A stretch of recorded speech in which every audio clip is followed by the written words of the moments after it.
Selling your home for cash doesn't have to be a headache. Let's break it down. Step 1. Get your paperwork in order. Gather your deed, tax records, and any mortgage info. Need help? A title report can clear up any questions. Next, find a reliable cash buyer. Do your homework, read reviews, and ask for proof of funds. It's all about avoiding those last-minute surprises. Got an offer? Take your time and review it carefully. Look for the purchase price, terms, and any conditions. Make sure you're comfortable before you move forward. Then, draft the purchase agreement.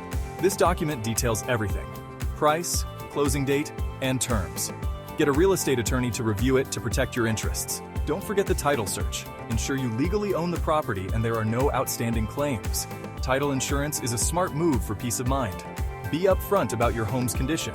Disclose any issues to avoid future disputes. Honesty keeps the process smooth and transparent. Finally, closing the sale.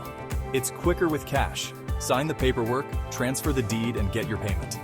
Use a reliable title company or attorney to make sure everything's legit. And remember, there might be tax implications. Talk to a tax professional to navigate any issues. Proper planning makes a big difference. By following these steps, selling your home for cash can be quick and easy. For more tips, check out Quick Home Offers. We've got your back.